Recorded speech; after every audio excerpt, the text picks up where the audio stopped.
Irmãos, vamos abrir nossa Bíblia em 2 Reis, segundo livro de Reis, capítulo 22. Antes de Crônicas, nós lemos Crônicas, aí antes das Crônicas, nós temos 2 Reis, capítulo 22.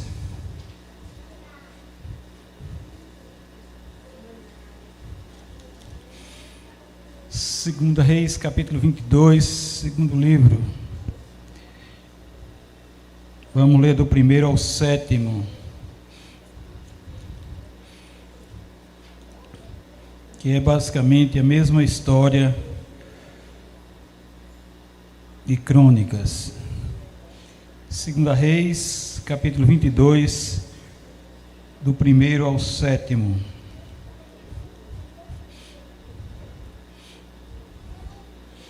Segundo a Reis. Amém? Diz a palavra de Deus assim, irmãos. Tinha Josias 8 anos de idade, quando começou a reinar, e reinou 31 anos em Jerusalém. Sua mãe se chamava Gedida, e era filha de Adaías de Boscate. Fez ele o que era reto perante o Senhor, andou em todos os caminhos de Davi seu pai, e não se desviou nem para a direita nem para a esquerda. No 18º ano do seu reinado, o rei Josias mandou o escrivão Zafã, filho de Azalias, filho de Mesulão, à casa do Senhor, dizendo: sobe a Ilquias, o sumo sacerdote, para que conte o dinheiro que se trouxe à casa do Senhor, qual os guardas da porta juntaram do povo, que eu dei nas mãos dos que dirigem a obra, e tem a seu cargo a casa do Senhor, para que paguem àqueles que fazem a obra que há na casa do Senhor, para repararem os estragos da casa. Aos carpinteiros, aos edificadores e aos pedreiros, e comprem madeira e pedras lavradas para repararem os estragos da casa. Porém, não se pediu conta do dinheiro que se lhes entregara nas mãos, porquanto procediam com fidelidade. Oremos. Senhor Deus, aplica a Tua palavra em nosso coração. Nós queremos aprender do Senhor e queremos que essa realidade esteja na nossa vida, principalmente no meio de nós. Nós te agradecemos, ó Deus, em nome de Jesus. Amém e amém. Irmãos, nesta época aqui, Israel estava dividido em 2 reinos, Reino do Norte e Reino do Sul. O Reino do Norte se referia a Israel e tinha como capital Samaria. O Reino do Sul se referia a Judá, que tinha como capital Jerusalém. O rei Josias foi o 16º rei de Judá. Ele é um dos reis mencionados na genealogia de Jesus, no Evangelho de Mateus, capítulo 10. Nesse mesmo capítulo cita o pai e o avô de Josias. Está escrito lá assim, no 10º: Ezequias gerou a Manassés, Manassés gerou a Amon, Amon a Josias. Mateus 1, versículo 10. Josias descendeu da linhagem real de Judá, iniciada com o rei Davi. Seu nome significa Javé ou Iavé sustenta. Javé sustenta. Em seu reinado, ele prezou pelo culto ao verdadeiro Deus. Aí está a diferença, irmãos. Ele prezou pelo culto ao verdadeiro Deus. Ele começou a buscar o Deus de seu pai Davi. E assim ele fez a diferença. Como está lá em Crônicas 34, 3 diz assim: porque no 8º ano do seu reinado, sendo ainda moço, começou a buscar o Deus de Davi, seu pai, e no 12º ano começou a purificar Judá e a Jerusalém, dos altos, dos postes ídolos, das imagens de escultura e de fundação. Ele buscou ao Deus verdadeiro e procurou destruir tudo que era ídolo, tudo que era idolatria. Mas então, nesse meio, o sumo sacerdote Ilquias encontrou no templo o livro da lei e entregou ao sacerdote Safã. E esse o leu para o rei.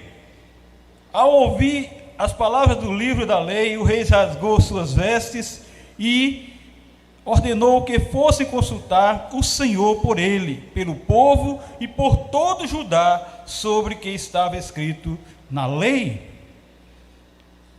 O rei concluíra que a ira do Senhor devia ser grande por causa da desobediência das palavras daquele livro, e por seus antepassados não cumprirem tudo o que está escrito sobre o povo de Israel. A maldição estava até ali, a maldição já havia chegado ali.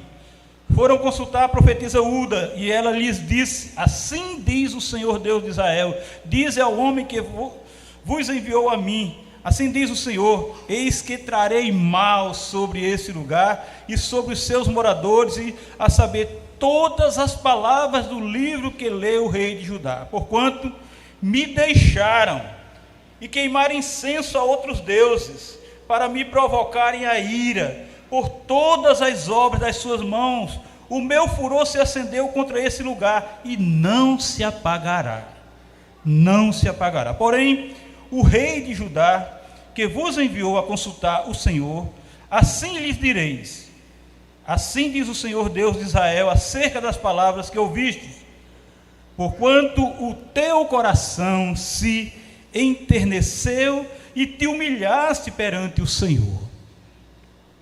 Veja a diferença de Josias.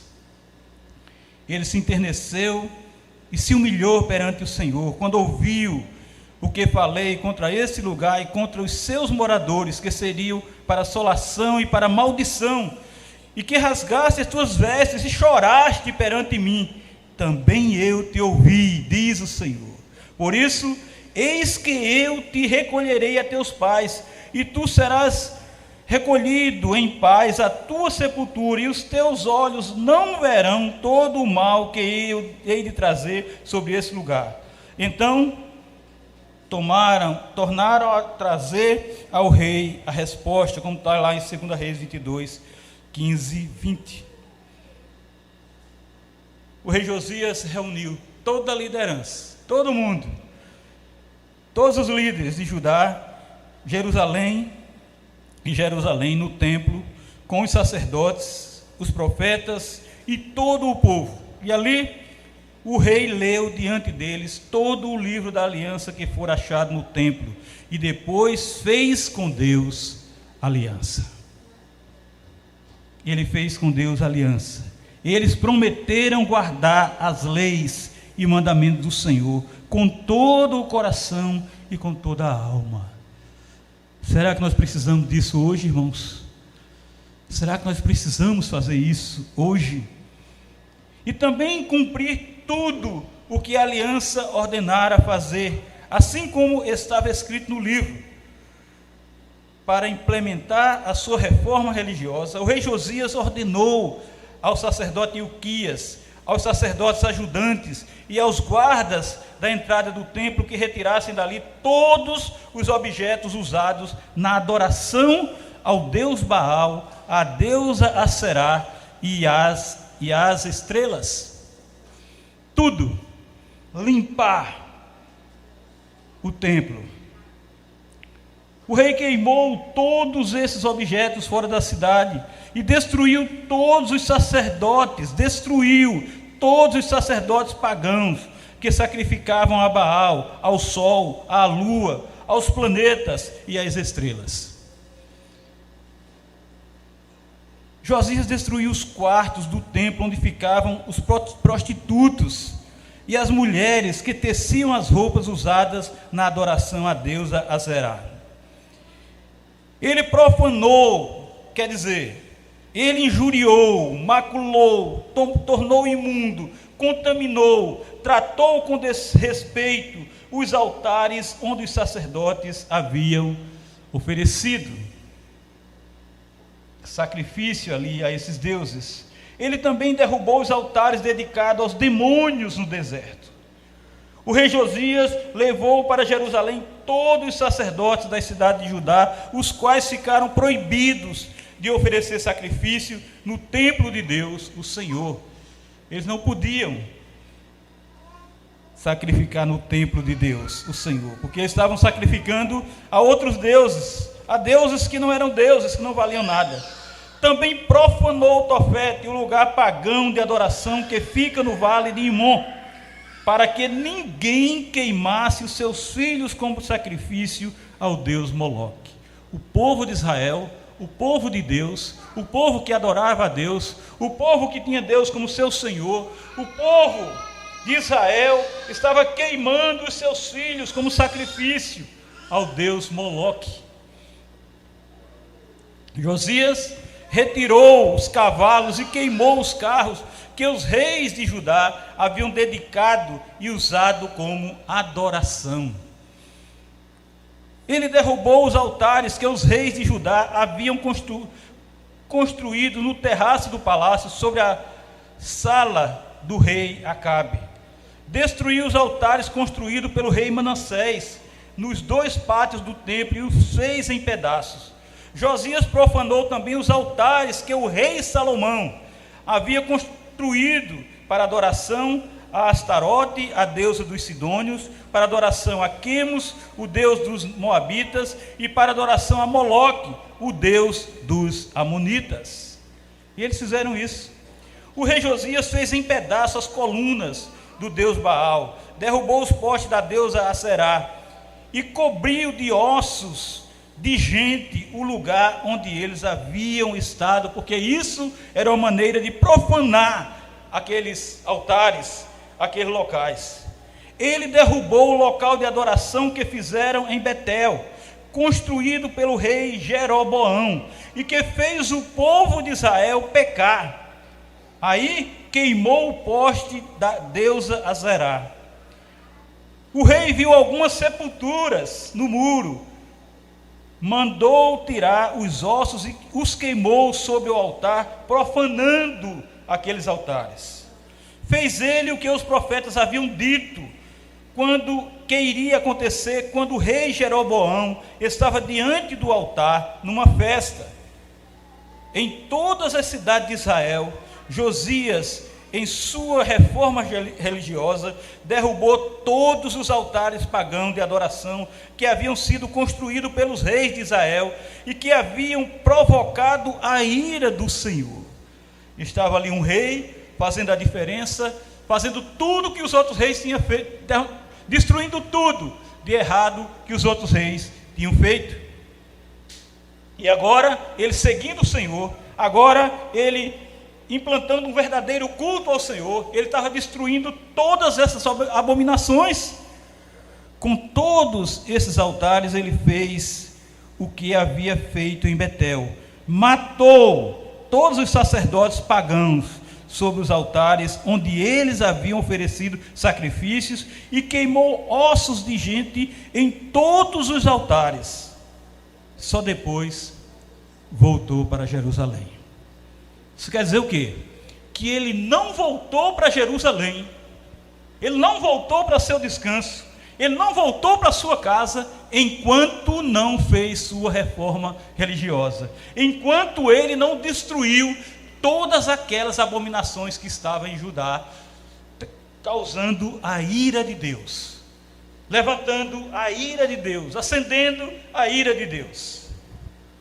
O rei Josias ordenou a comemoração da Páscoa, como estava escrito no livro da aliança, pois desde a época dos juízes, nunca mais haviam feito a festa da Páscoa por nenhum rei de Israel ou de Judá. A fim de cumprir as leis do livro da aliança, o rei Josias retirou de Jerusalém e do restante de Judá todos os médiuns, todos os adivinhos e todos os deuses do lar, os ídolos e todo objeto de adoração pagano. Preste atenção nisso agora. Não houve antes nenhum rei como ele, que servisse a Deus, o Senhor, com todo o seu coração, mente e força, obedecendo a toda a lei de Moisés, e depois nunca houve outro rei igual a ele. Será que Josias é um tipo de Jesus Cristo? Será que essa atitude de Josias tem a ver com Cristo Jesus?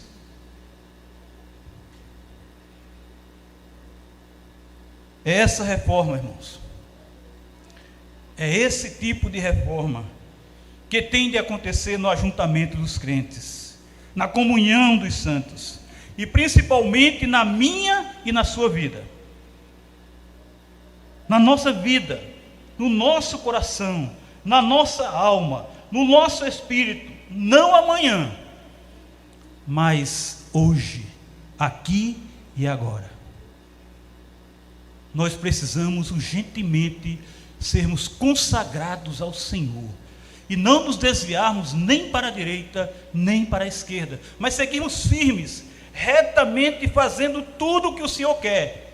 Nós vamos ser odiados, nós vamos ser rejeitados, nós vamos ser expulsos, nós vamos ser jogados fora, nós vamos ser odiados, mas nós vamos fazer a vontade de Deus.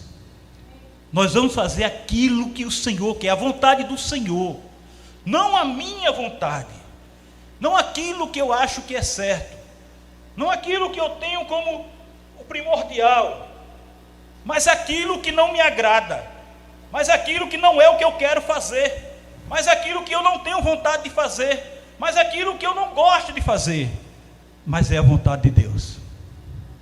Mas é assim que Deus quer, é desse jeito que Deus quer, é assim que Deus tem ordenado que seja. Irmãos, a igreja cristã tem se desviado da essência viva da palavra de Deus, dos mandamentos de Cristo, e por isso se diz que ela está morna. A igreja de Cristo está morna, não sou eu que digo não.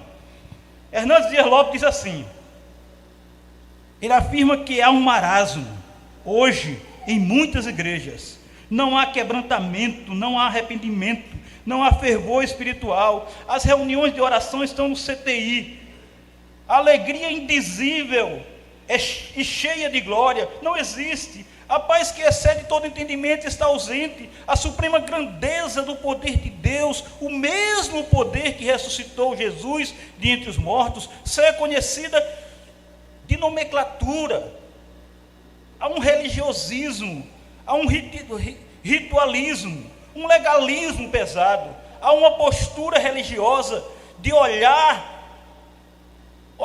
no espelho e dizer, eu sou a igreja verdadeira, eu sou a única igreja fiel, eu sou a melhor igreja, e muitas vezes o Senhor Jesus está olhando para nós e dizendo o seguinte, pois eu estou a ponto de vomitar-te da minha boca, porque tu estás morna, tépida, provocando náuseas, diz ele, provocando náuseas.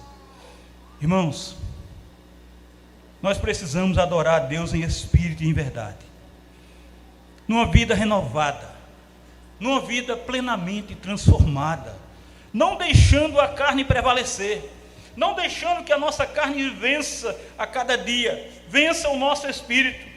Precisamos da reforma de Josias em nós, sermos reformados por Cristo Jesus, sermos transformados pelo poder santificador do Santo Espírito do Senhor Deus Altíssimo. Em sua reforma religiosa em Judá, o rei Josias reparou o templo, ele teve a preocupação, ele disse que levassem o dinheiro da arrecadação para os obreiros ali, para aqueles funcionários, para aqueles habilitados nesse trabalho. mas essencialmente ele focou na vida espiritual do povo de Judá. Temos de fazer uma campanha. Veja Lucas, veja Deus, paralelo que eu vou fazer aqui agora. Temos de fazer uma campanha e angariar recursos para fazermos um mutirão espiritual em nosso coração e em nossa comunhão dos santos, em nosso meio. A nossa parte frontal necessita urgentemente de ser concluída, pois somos templo do Espírito Santo e precisamos ser reconhecidos como discípulos de Cristo. Então, o nosso semblante tem que apresentar isso. A nossa parte frontal tem que demonstrar isso.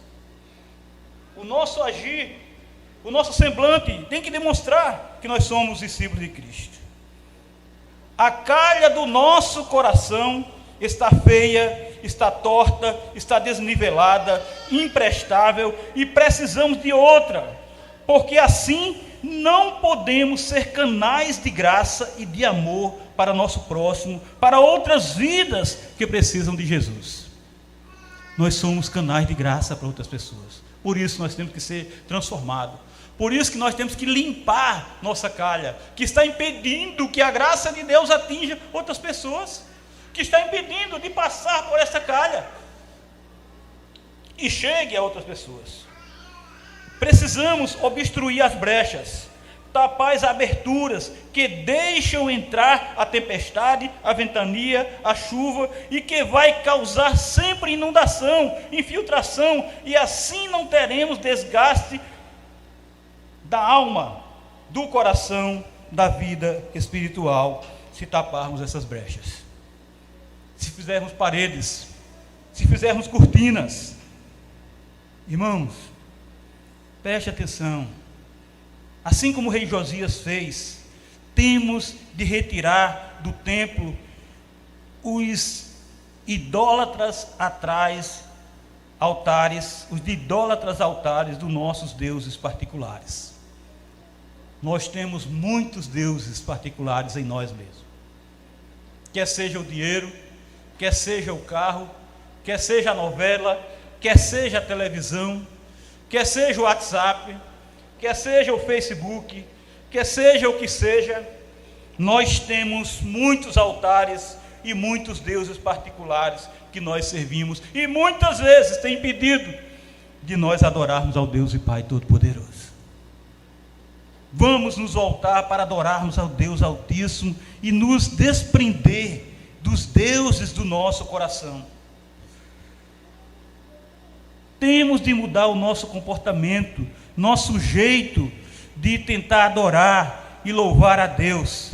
Adoremos com espírito obediente, fazendo não o que queremos, mas como Deus exige. A vontade de Deus. É assim que nós somos abençoados. Essa foi a lição que os homens estudaram hoje, aqui em cima, hoje de manhã, sobre obediência, obedecer a Deus. Quando obedecemos a Deus, as coisas acontecem. Porque as coisas não estão acontecendo, porque nós não estamos obedecendo à palavra de Deus, porque nós não estamos fazendo como Deus tem determinado, porque nós não estamos fazendo aquilo que Deus tem indicado, e dizer assim, é por aqui, é nesse caminho, e nós queremos ir por outros caminhos, e mesmo assim receber a bênção, e não recebemos, e não vamos nunca receber, porque não temos seguido os passos de Deus, porque não temos recebido aquilo que o Senhor tem nos dado, tem nos direcionado para nós. Por quê? Porque o nosso pensamento, o nosso caminho está em outro lugar. Nós estamos seguindo por caminhos diferentes, por caminhos que Deus não quer, e nós temos, irmãos, adorado aos deuses que são abominação ao nosso Deus, que levanta, que acende a ira de Deus. Veja o que Calvino disse. João Calvino disse assim: a mente do homem é como um depósito de idolatria e superstição, irmãos, de modo que se o homem confiar em sua própria mente, é certo que ele abandonará a Deus e inventará um ídolo, segundo sua própria razão, segundo Calvino. Esse é o caminho nosso, esse é o caminho da nossa natureza pecaminosa. É assim que nós vamos fazer, como seres humanos, como a natureza caída, como a natureza pecaminosa, nós vamos fazer exatamente assim. Mas nós temos que seguir a Deus, nós temos que adorar a Deus, nós temos que andar em espírito, não na carne, irmãos, não pela natureza pecaminosa, não pela nossa natureza humana, mas espiritualmente. Temos de mudar o nosso comportamento, nosso jeito de tentar adorar e louvar a Deus. Adoremos ao Senhor em espírito, com um espírito obediente, fazendo não o que queremos, mas exatamente o que Deus exige. Lá em Gálatas 5,16 diz assim: digo, porém, andai em espírito, e não cumprirei a concupiscência da carne. Andai em espírito. O reverendo Augusto Nicodemos, tratando sobre esse texto aqui, ele diz assim: se você está guiado pelo Espírito, você não está debaixo da lei, você não está debaixo da escravidão dos desejos carnais que são condenados pela lei. Você vai experimentar a verdadeira liberdade quando você anda no Espírito Santo, quando você é guiado pelo Espírito. O Espírito Santo nos guia pelos meios de graça. Quais? Pelos meios de graça, quais? Pela palavra de Deus e por uma vida de oração. É pela palavra de Deus, a leitura, a meditação, o estudo da palavra de Deus e por uma vida de oração. É esse caminho que nós devemos seguir para vivermos em Espírito, para andarmos em Espírito, para ser guiados pelo Espírito Santo. Do jeito que estamos vivendo hoje como cristão, para onde nós iremos após a nossa ascensão à eternidade? Para onde nós iremos? Será que nós teremos a grande alegria de ouvir na voz santa de Jesus, exclamando assim: vinde, bendito do meu Pai, entrai para a posse do reino que vos está preparado desde a fundação do mundo? Mateus 25, 34. Será? Irmãos, a ira de Deus é grande, é imensa em nosso meio, por causa da nossa desobediência, por não cumprirmos os mandamentos do Senhor. Deixamos o Senhor e nos voltamos para adorar os nossos deuses, nossos desejos, nossas coisas, nossos objetos, provocando assim a ira de Deus, a ira do Deus que é justo, a ira do Deus que é verdadeiro. Mas o Senhor, assim como fez com Josias, assim como a profetisa Ulda disse para dizer a Josias, assim o Senhor faz conosco também. O Senhor tem misericórdia, o Senhor poupa o coração, o Senhor poupa a alma enternecida, a alma impiedosa, a alma humilhada perante o seu Deus, e que se quebranta e chora perante o seu Deus, como fez Josias.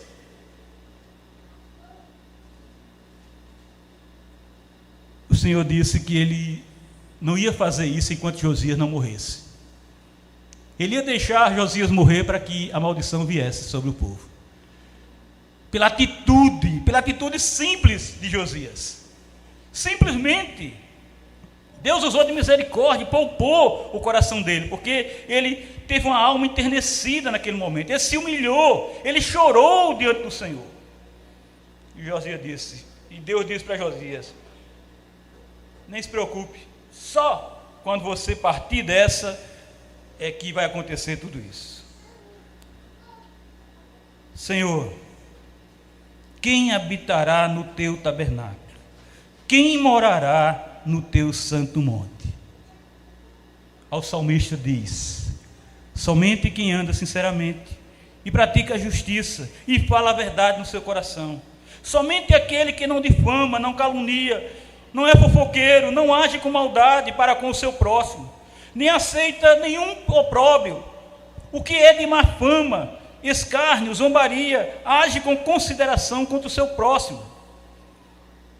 É aquele que rejeita quem merece desprezo, mas honra os que temem o Senhor e mantém sua palavra, mesmo quando é prejudicado. Ele não nega. Não empresta seu dinheiro com ganância, por lucro. Não aceita suborno contra inocente, como está lá, conforme o Salmo 15, do 1º ao 5º. Essa descrição, irmãos, é de alguém reformada, transformada, renovada, pela divina graça do Senhor Deus Altíssimo e Todo-Poderoso. É o verdadeiro crente que foi lavado, o verdadeiro crente que foi transformado pelo sangue depurador vertido por Cristo Jesus. É o cristão fiel, regenerado pela ação santificadora do Espírito Santo da promessa, que tem amor ao Deus justo.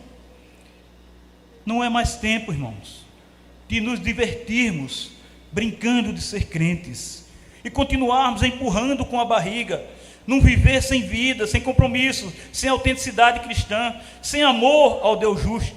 Acabou o tempo de sermos coniventes com o pecado e tolerarmos a mácula, o macular a casa de Deus, entristecendo o Espírito Santo de Deus. Não dá para continuar assim. Temos que mudar.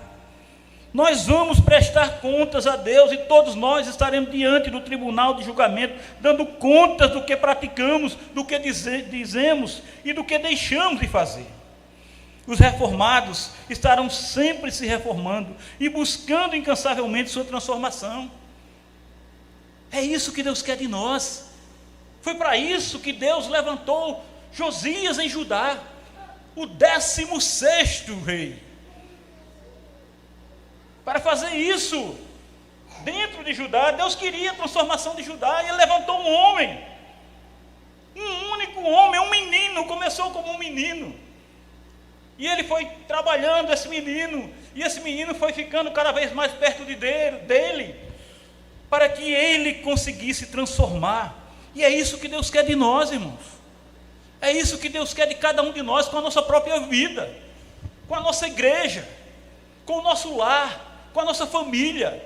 Nós temos que ser um Josias dentro da igreja, nós temos que ser um Josias dentro do nosso lar, nós temos que ser um Josias dentro da nossa família, nós temos que ser um Josias dentro de nós mesmos, para transformar tudo isso e fazer segundo a vontade de Deus, não segundo como eu acho que deve ser. Precisamos urgentemente ter o espírito do rei Josias e nos dispormos a reformar, transformar, renovar, lavar, levarmos o rebanho de Cristo, não para as águas mornas da condenação eterna, mas para o fervor do Espírito na presença do Senhor. Vamos, como o rei Josias, fazer o que é reto perante o Senhor, reparar os estragos da casa de Deus, mas primordialmente implantar em nossa vida e na igreja uma reforma religiosa e espiritual, para que assim, irmãos, possamos realmente afirmar, hoje, para que hoje nós possamos afirmar: passou a pandemia, anos se passaram, mas nós estamos salvos. Passou a pandemia, anos se passaram, mas nós estamos salvos em Cristo Jesus, o nosso Redentor. Amém?